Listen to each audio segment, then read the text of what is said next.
Okay, Clubhouse is having some monetization problems around their sponsorship of live rooms. And I think this is an important moment to pause and talk about why companies that have really high valuations, have to be careful because they put themselves under a lot of scrutiny. And so Ashley Carman is a senior reporter who covers podcasting and audio at The Verge. And she just published an article, Clubhouse needs creators, but creators need cash.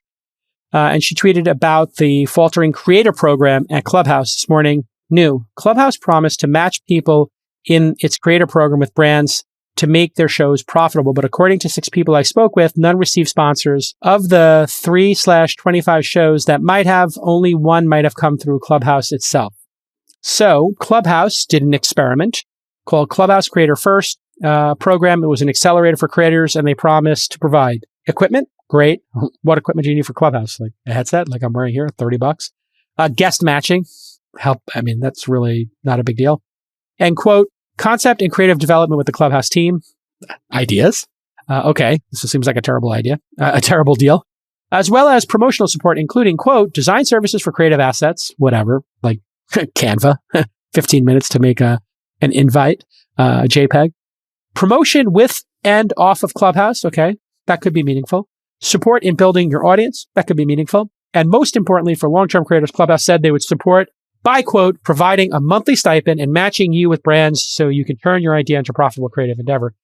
According to Ashley at The Verge, these creators were expecting to chat with brands, but, quote, when the time came, it turned out they weren't getting one-on-one meetings with the brands. Instead, they would be pitching their shows to a public room on Clubhouse alongside dozens of other creators where anyone on the app could join. The Verge reported that Clubhouse did give out a stipend of $15,000 per show, and creators received support making assets, but that didn't work out. I guess that's $15,000 per show, not episode. That's my guess. $15,000 per episode would be crazy. So I don't know how many shows that stipend would be, but it's that's not an insignificant amount of money as an advancing a sponsorship. And as Ashley said on Twitter, none of these shows have ongoing sponsors. The people I spoke with say they won't continue making their shows because they required hours of work for which they won't get paid. They're looking to YouTube and podcasting instead. Long story short, Clubhouse has a monetization problem. And with us to discuss her story, the author of this great story, Ashley Carman. Welcome live to the program. Live guest here on Restream. Hello. How are you? So I just queued up the story, and great job with the reporting, number one. It seems like you got access to a lot of creators.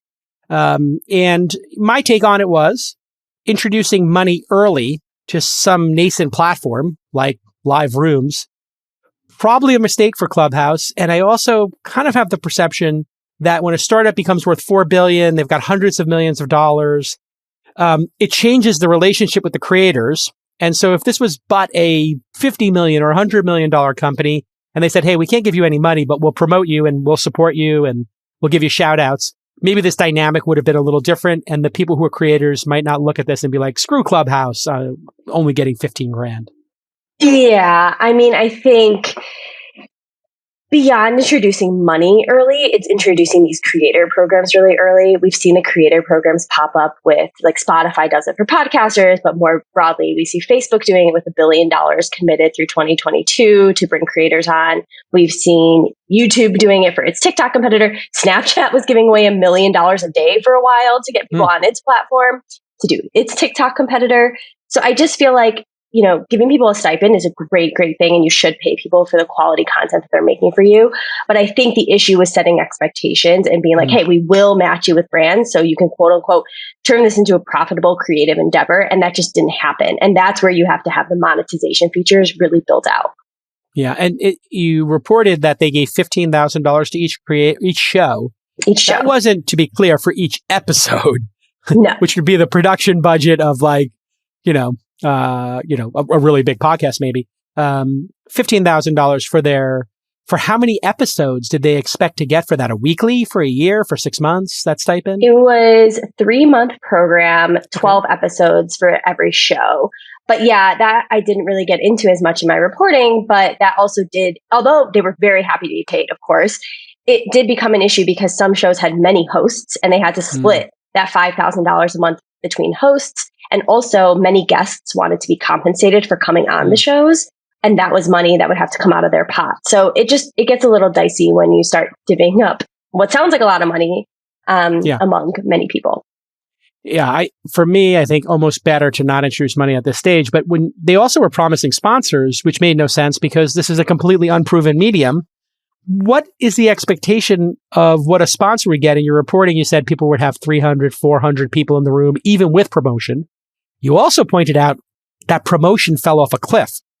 And so you had an unproven technology, unrealistic expectations, I think, with the creators, and traffic was falling off a cliff. Like, what is a sponsor going to pay, in your estimation, for 500 live users for 2 hours? What is that worth to a sponsor per user? I wish I knew how much that's worth. I will say some creators on Clubhouse who are not associated with this program have seemingly been able to do decently well on there. Leah Lamar is the icon right now. She's a comedian.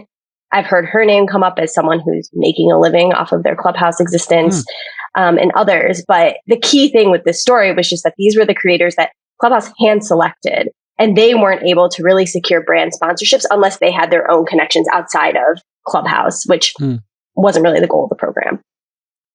And 3 of the 25 had sponsors at some point.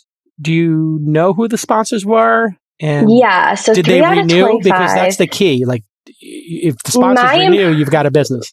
Right. No, my impression was that these shows are over, is my impression. The sponsors varied. It was like a camera show had Sony as a sponsor. He would do giveaways. I was unfortunately unable to reach him, but I'm unclear if that sponsorship came through Clubhouse or his own connections. Right. There was a show called Sex Profiteers, who I talked to that woman who hosted that show in my piece. She had quite a few sponsors, but all of them came through her own network because she's a media consultant. So she just knows people and can reach out. But I don't think anyone, at least that I spoke to, is continuing to do their show. So that because of the fact that they don't have sponsors to keep it going and have to think about where they can make money, because we need to do that. It does seem to me that Clubhouse is not as effective as YouTube or podcasting. And you kind of allude to this, that the creators were like, why am I here? I could do a podcast. I could do a YouTube. Those ecosystems work better for making money today, obviously, right? Well, yeah. I mean, right now, if you have a podcast as you do, you have a monetizable archive of shows. We're doing this live, but presumably you are recording it, and you will monetize the back catalog if you want. And you have this archive that people can revisit on demand. That doesn't exist right now in Clubhouse. Of course, they can obviously launch a native recording function, and that solves that. But YouTube, that also has the same thing, except with video, where you could do that for your show as well, where you can just make money off of the views that you're receiving without you doing anything. It just lives on your channel. If you listen to Twist often, you've heard me talk about Odoo's suite of business apps a lot. Well, on October 6th and 7th, they are hosting Odoo Experience, an annual event focused on building and scaling your business. It's free and virtual, and you can register at odoo.com/twist, odoo.com/twist. Speaking of scaling your business, how much time and money do you waste integrating a bunch of different software products together? Let me guess, way too much. Well, Odoo is here to help. Odoo is a suite of business apps that runs your entire company on one platform.